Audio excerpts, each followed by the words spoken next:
caregivers, we talked about this over and over and over. I'm going to restate it. Watch your voice tone, body language. You want to be soothing, not angry, not irritated, not frustrated. Don't shame these kids as they're limited by their brain. So you don't want to be like, oh my goodness, we've been through this. Why aren't you getting it? To them.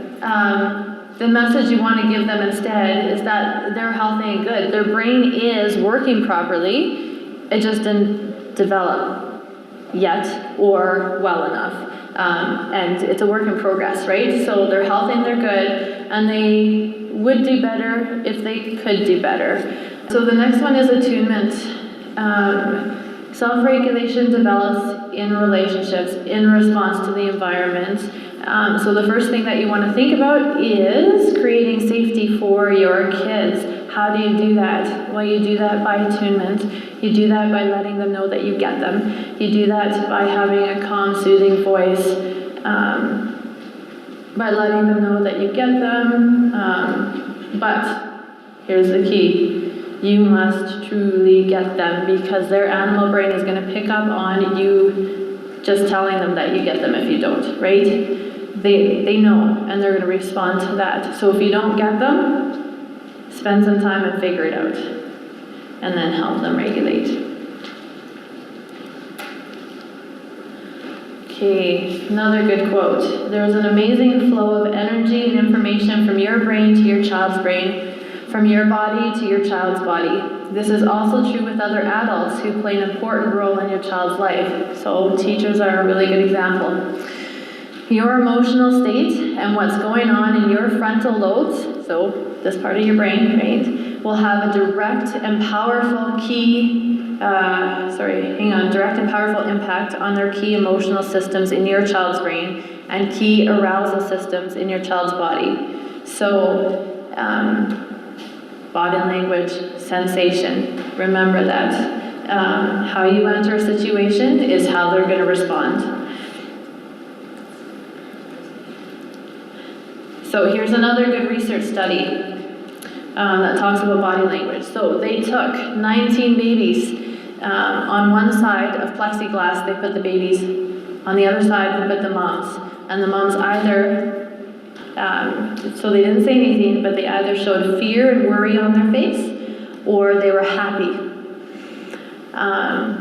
When they showed the fear and worry, 14 out of the 19 babies did not go across the plexiglass. When they showed the happiness, the babies all went across the plexiglass, right? So just by the body language, not even saying anything, but the moms were able to create safety or a fearful environment for the kids, and they followed through on that. So again, remember, your body language is very, very important. One other thing with body language, just as an aside, I didn't add this in, it was more of an afterthought, but I think it's really a fun way of playing with regulation in moments where you need a little bit of a boost, or kids need a little bit of a boost going into something.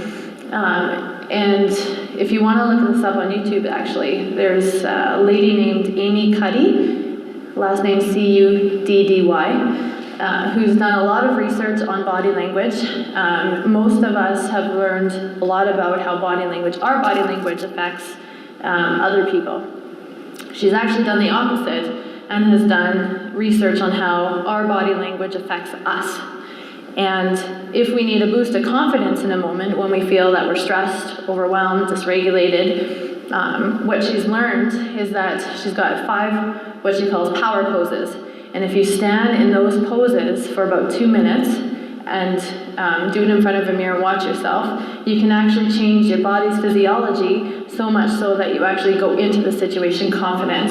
So it decreases your stress hormones and increases your confident hormones, like testosterone is one of them that actually increases your confidence. So one of the power poses is this.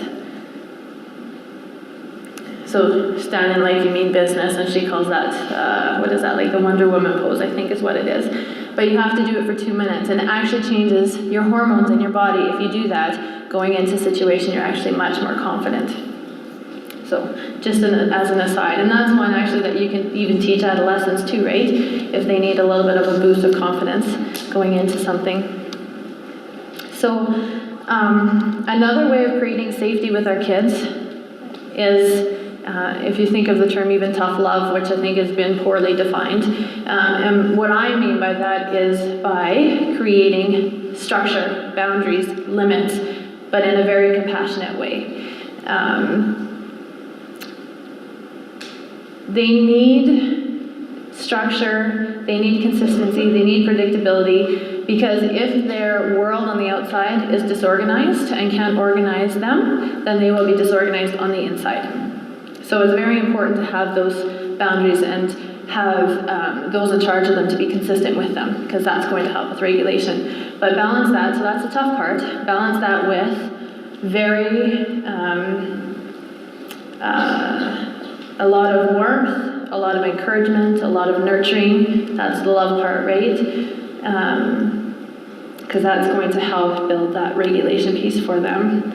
We need boundaries in place to contain their energy, because it's a scary place for children when they're left with all kinds of energy that they don't know what to do with. They dissociate, they can't feel the ground underneath their feet.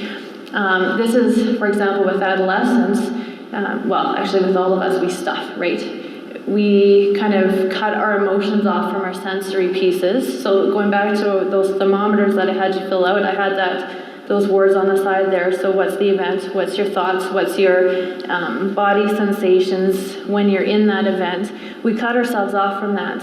And then going back to adolescence, so these are the adolescents and kids that don't like feeling those sensations. They're scary. If they don't have us to help them contain that and learn what to do with all of those emotions, they'll cut themselves off. They want to numb. They don't want to feel it. These are the adolescents that start cutting. These are the adolescents that get into drugs. They're trying in an unhealthy way to regulate those sensations because they don't feel good. They're scary. So, helping children self-regulate. Here's some good things that you can do in the moment, as well as helping them develop those skills. So scaffolding, stay in and bridge in the zone of proximal development. So we talked about that zone, right? What they can do by themselves, you don't want to do for them. But they need you to help them walk up that ladder. So the first rung they can do, but the second one they can't. But they can do it if they have your support. So help them through that. It can be something as simple as learning to tie a shoe, or something as big as calming their intense anger, right? They might not have the skills to do that, but if they have your support, then they can. Modeling, so this is where that support comes in, hints and cues, and gradually withdrawing your support. So you give them a support, and then as they start learning how to do things on their own, you back up and you stop doing as much for them. This changes day by day. Like I said, it's jagged, the development. So one day they might need more of your support, another day they'll need a little less until they've mastered the skill. It's going to go back and forth. Modeling also has to do with us. So if we're not modeling regulation skills, if we're not calm, if we're not, when we're aroused, bringing us back to that window of tolerance, they're not going to learn how to do that. They need to see you bring yourself back down. So it's okay for them to see you dysregulated. It's okay for them to see you mad and sad, to cry, see you frustrated. But the important part is that they also need to see you calm your body, because they learn more by what they see you do than by what you're telling them to do. So again, provide consistent, responsive, attuned caregiving. That's our limits and boundaries. And authentic communication. So by that I mean, you're talking what you feel. Don't hide. Don't say, I get you, if you don't get them, right? Work on understanding them before you say that. Okay. So, back to our handout, because their neocortex, their rational brain, is not developed until they're about 24, 25, there will be many, many, many times that they need you to be their frontal lobe for them, so their neocortex, right? Sometimes they're so overwhelmed, they're so distressed, they can't do the thinking for them. So if you're talking to them about making the right choice, or problem solving, or finding something to do, they can't do that, right? They're not there. They need you to be that support for them. So do the problem solving. If you want them to make a choice, then give them only 2 choices. right? They won't be able to recall any of the appropriate responses in the moment that they're at a 5 or more. So provide consistent, predictable structure, especially for younger children. Like I said, if the outside is organized, it supports the development of an organized inside. A chaotic environment does not create an organized on the inside child. Provide guidance on acceptable behaviors. So outline what you expect of them. But you want to do that when they're calm. Most of us provide guidance when they're in the midst of being dysregulated. And we're talking to their neocortex that's offline, it's gone, it's not there. We don't want to be giving those words to them when they're dysregulated. They need to know what's expected of them when they're calm. Then they're more likely to be able to follow through or understand what you're hoping that they'll do when they're dysregulated.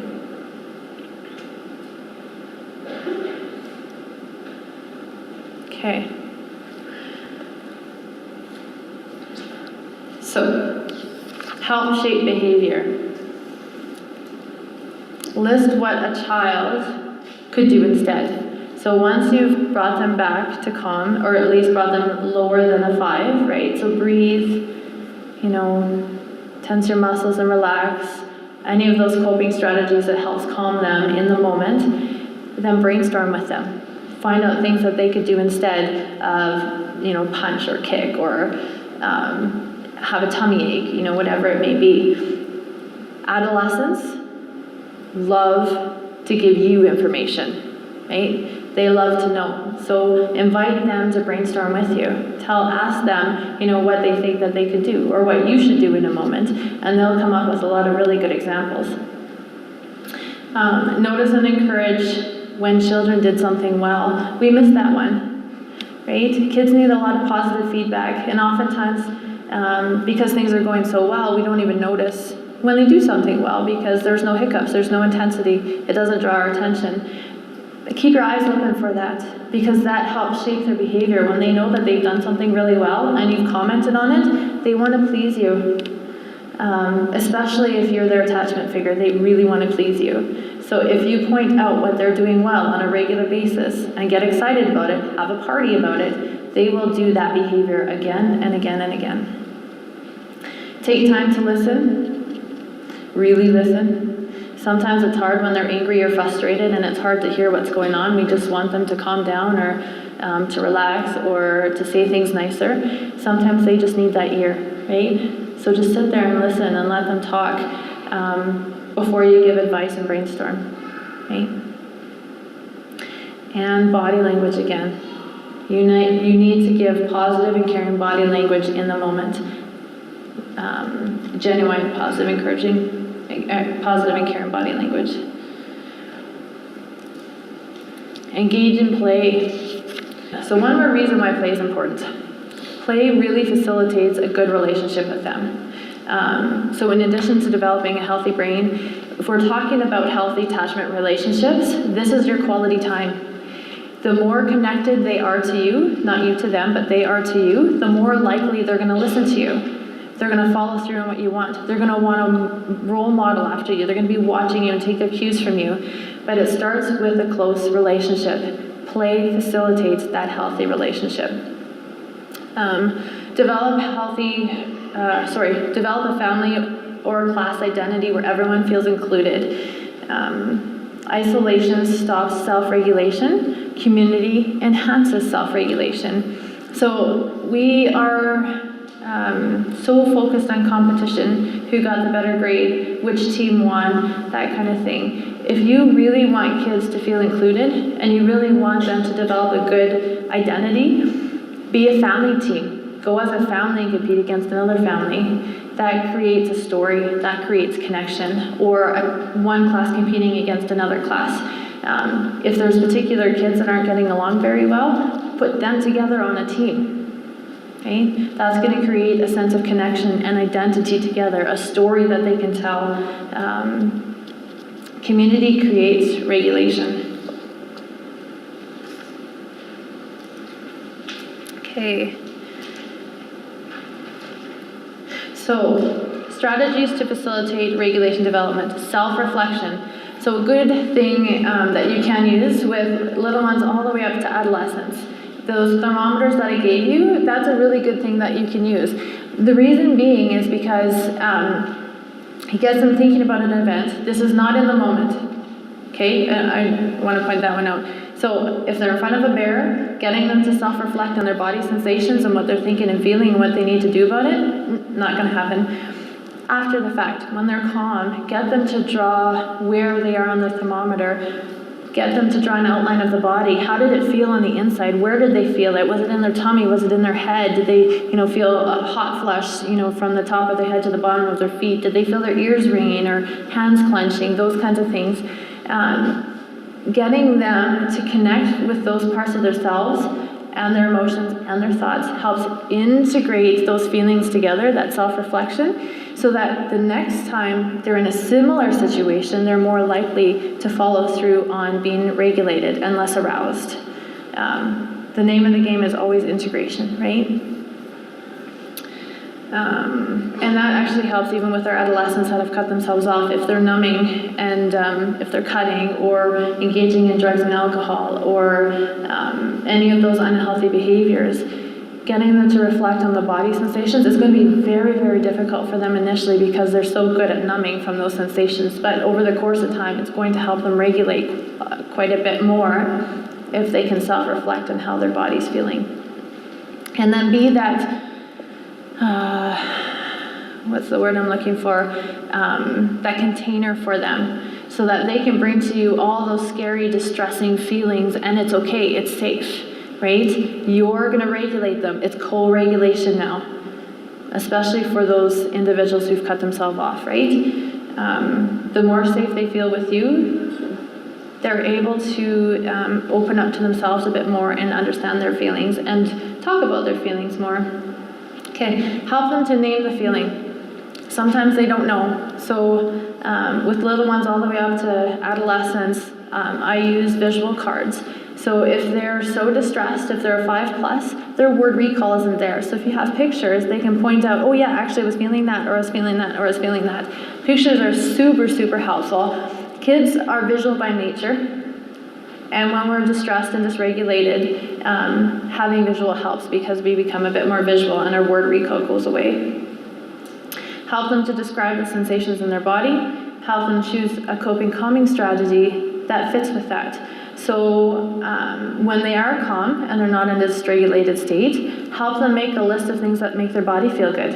It can be anything. It could be deep breathing. It could be muscle relaxation. It could be coloring. It could be kicking the soccer ball. Really, you're limited by your creativity and their creativity, right? So anything that makes their body feel good. But if you make that list ahead of time, before they're dysregulated, then in the moment, you can pull up that list and you can go through it and they can say, oh, you know what, I don't feel like coloring right now, but you know what, if we can kick a soccer ball together, that's gonna help me, right? So go outside and kick a soccer ball. If it's summer, kick a soccer ball in your feet. Because we're looking at the sensory system, right? Grass, ground, that's calming. It grounds them. So if you can bring them outside, it's a wonderful regulation piece. Help them notice and name the differences that they feel. So if they notice, if you can get them to reflect on how they felt when they were dysregulated, then they engage in the coping calming strategy, whatever it was. Help them notice a name after how they're feeling. So now their body feels good. Their body feels calm. They can feel the ground underneath their feet. They can feel the seat underneath their bum. They can feel the temperature of the room, those kinds of things. They're feeling more positive, any bits of those. And you share with them the differences you notice, because they might not be able to notice everything. And it helps them to hear you say, you know what? I hear your language change. I hear the tone of your voice is different. I see that you're engaging with other kids. All of those are super helpful for them to hear. So, facilitate the development through problem-solving skills. Name and describe the problem. Brainstorm solutions. Serious and silly. Any solution works to help build their capacity to think. So, what this is the more you can brainstorm when they're calm about situation that they had or a moment that they were distressed. This works really well for adolescents whose neocortex is actually in the process of developing. The more likely you're going to develop neurons between their emotion center and their their neocortex. That doesn't develop on its own. They need your help to do that. The more pathways they can develop between those parts of their brain, the more likely they're going to actually, when their fire alarm goes off, choose to go into their rational brain versus their animal brain. So you want to be brainstorming with them as often as possible, and it doesn't matter the situation. And why I say serious and silly is because somewhere along the way, as adults, we kind of lose solutions. So when there's a situation at hand, kids can actually come up with more solutions than we can because they haven't, I'm not even sure why, cut themselves off from that part of themselves or, whatever it may be, but they've done research that as adults, even in a group where there's lots of people brainstorming for a particular issue, we can only come up with 3 to 5 solutions. So there's definitely way more than that, and if there was a child in the room, they would be able to come up with way more than what we can as a group for some reason. So if you let them be serious and silly, we're not dampening that problem-solving ability that we somehow lose as adults.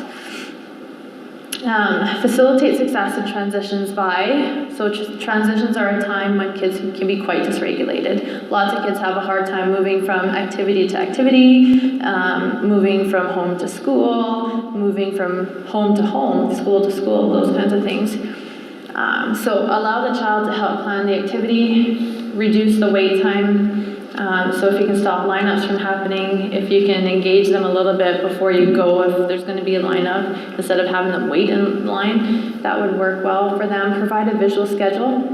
So give them step-by-step pictures of what's going to happen, or even a step-by-step checklist of what's going to happen, so it's predictable for them, and provide pre-warnings.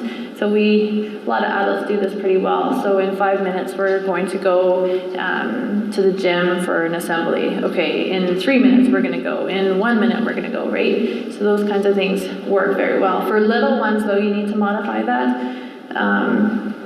Lots of kids don't understand time yet, right? What's 5 minutes? That's a long time, right? What's 3 minutes? That's a long time. It's the same as 5 minutes to me, right? As a little one. So, if you have a child playing blocks, okay, well, you can choose 3 more blocks. Well, they understand that, right? So 1, 2, 3, 1 more block, that kind of thing, versus 1 more minute. It's kind of ambiguous for younger kids. If they don't know time, don't use time. Okay. So, when providing discipline, be calm and firm, predictable and consistent, and follow through after 2 warnings. Again, discipline is an important component to self-regulation because if the outside is consistent and predictable, the inside is going to be organized. Discipline needs to be calm and firm, not frustrated. If you're frustrated, if you're angry, and you're giving some kind of discipline or punishment or whatever it may be, their sensory system is picking up on that, right? And they're going to be more dysregulated. So you need to find your calm first and then follow through on whatever discipline needs to happen. Another important point to discipline, when kids are dysregulated, if they're 5+, don't discipline them, okay? Get them into that zone or their window of tolerance and then follow through on discipline. Because what's going to happen is it'll increase their dysregulated state, so you're not helping them develop any skills, and the discipline is not working because they're not hearing you, right? Their rational brain's offline, they're in their animal brain, nothing's going in. So even though you're just giving them discipline, it's not having any impact on them whatsoever. So get them to come down in intensity, get them back into their window of tolerance, then give them discipline for whatever it was that they did. Then follow through. Help kids develop positive self-talk. What do they like about themselves? What was great about the day? Right? Get them to focus on those things. Sometimes kids screen that out. And if we can help them start looking at that, it actually is calming. instead of dysregulating. Build exercise into the day, right? 60 to 90 minutes we talked about. Without exercise, your stress hormones have nowhere to go. So they come home, they're aroused from whatever went on at school. Now it's dinner time and homework time and bedtime, and they can't sleep, right? The body dumps stress out by exercise. So if you can give that to them through play, by being outside or doing something in the home, that's going to help them quite a bit. So they'll remain dysregulated if you don't give them that exercise. Question about how late in the evening should they be exercising? Well, good question. So the question was, how late in the evening should they be exercising? It really depends on the exercise, right? So if it's just playing, and you find that some kids actually get quite dysregulated if they play certain ways, and so then you want to give them a calming routine before they go to bed. For some kids, exercise is quite calming, so they can go right up until bedtime. So again, it's being attuned into your child. Both types of children need it. It's just when in the evening are you going to plan it, depending on, does it create more arousal for this child or less arousal? Does that help? Yeah. So we talked about this. Play games that require teamwork. Switch teams often to facilitate relationship development. So the more times that children are on a team together, the more they're going to be connected with these guys and disconnected with those guys. So if you're switching teams regularly, they're going to be connected with a lot of the other kids in the class or in the family, which again helps with regulation if they're feeling a part of the community, right? There was, if I can remember this study, there was a study done years and years ago where they took two groups of people and they were labeled as prisoners and prison guards, and just random people who weren't prisoners or prison guards. And they took the one group that was prisoners and put them behind bars for a while, and the other group that was prison guards, they had them on the other side. And if you guys know the study, I'm a little fuzzy, so I might get the details a little bit wrong, but they actually had to stop the study. They couldn't follow through on it completely because they created their own identity. So the prisoners created a prison identity, and the prison guards created a prison guard identity, right? So being part of a group creates identity and connection. So really good to know for your kids. If you want them connected, put them on a team together. Don't have them compete against each other. Another good system to use, there's one of two. How does your engine run? And fast like a bunny and slow like a turtle. So how does your engine run is actually a program that a lot of people use. I think if you Google it, you can find it. But basically, it talks about your window of tolerance, right? So you want to be right in that window. You don't want to be hyper aroused and you don't want to be under aroused. Sometimes hyper aroused is good, right? So if we're playing on the team, we want to be up there. But most of the time, to focus, to be regulated, we need to be right in that window. We need to be just right. And so that helps kids. It's a nice visual for kids to really understand, my engine's running too high for this particular activity, or my engine's not running high enough for this particular activity. So what can I do to bring it up, or what can I do to bring it down? Fast like a bunny and slow like a turtle is the same idea. There's just no middle point, right? But they understand bunnies and turtles, right? So right now, this activity, we need to be a bunny. But in this activity, we need to slow down a little bit and be more like a turtle. So use visuals. Visuals are so important. Visuals for emotions, visuals for coping strategies, schedules, etc. So oftentimes I recommend for a lot of my kids, if there's coping strategies that they know that work, put it in a journal. Carry that journal with you, because there's times where you're going to need them, or put it in a travel bag, all the things that you like. So sometimes, squishing Play-Doh is calming. So if Play-Doh is good for you, put it in a little bag and throw it in your backpack, right? Have it available to you. If you have visuals in that moment when your brain goes offline, it's there. You don't need to rely on your brain. You have it externally. Develop coping strategies, deep breathing, muscle relaxation, positive self-talk, brainstorm lists with the family or the class. Parents, teachers, model effective coping strategies, right? You play a role in this too because kids are watching. We talked about that. Okay, when to refer. This is a good one to know.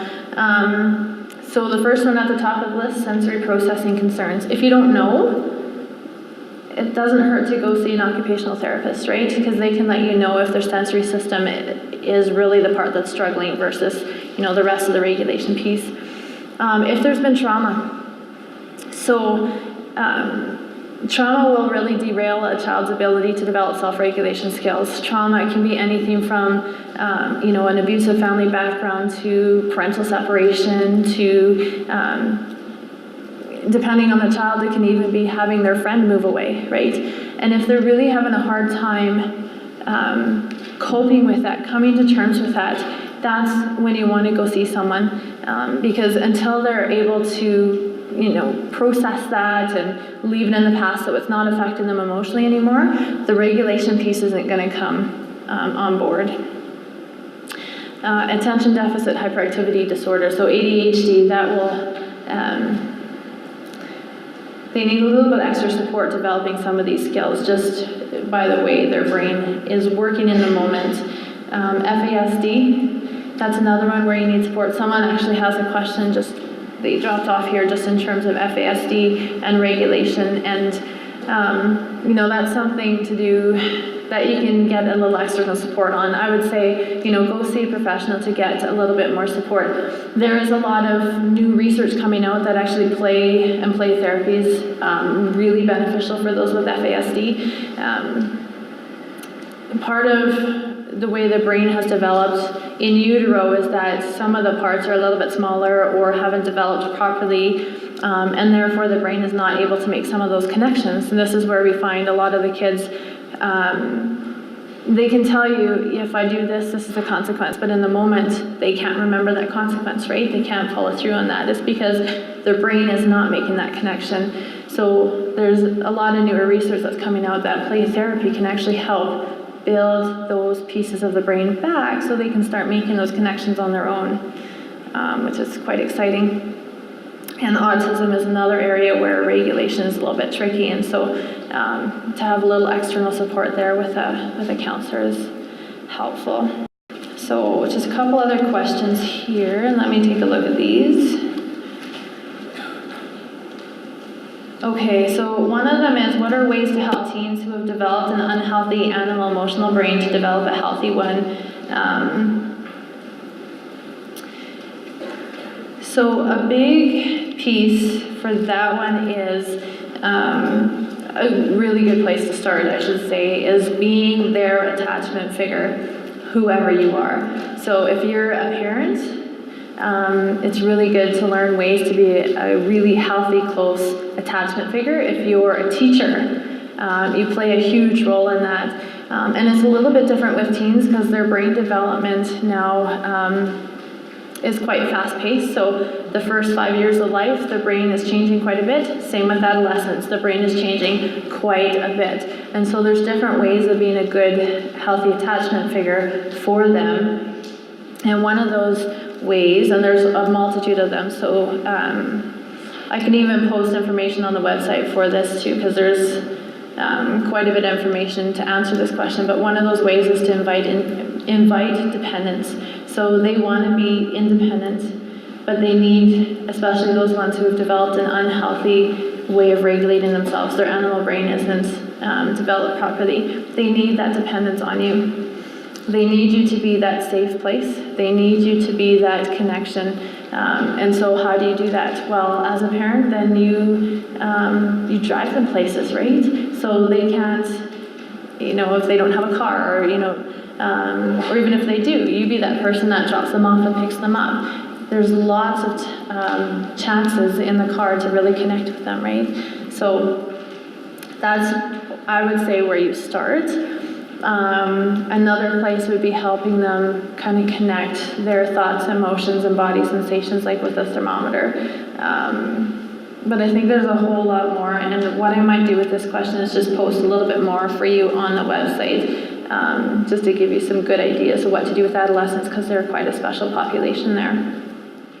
Okay, and then a question about hypoarousal. So how do you work with a little one who's under-aroused versus over-aroused? And that one would be finding ways that increases their energy prior to an event. So if it's playing, if it's engaging in a particular activity. So most of the time we talk about hyper-aroused and coping strategies, but we want to look at the other side. So what actually picks up their energy? What's positive experiences that they really enjoy that increase that for them, and then helping them be conscious, depending on how old they are, helping them be conscious of their own energy level. So are they right now slow like a bunny because they're under aroused? What do they need to do to bring up their energy level? Is it running around the block? Is it playing a card game? Is it engaging in a team activity or a sport? All sorts of ways, but that's something that is also individual to the child too, right? So the question would be, in what moments does their energy level come up? What are they doing? Capitalize on that. Get them to engage in those activities prior to an event where their arousal needs to be increased. So if there are any other questions, you can either email them and we'll answer those for you, or if you have them written down, just put them in the basket in the back, and we'll answer those and put them on the website as well for you, just to let everyone get the information they're looking for. But that's it. Thanks everyone for coming.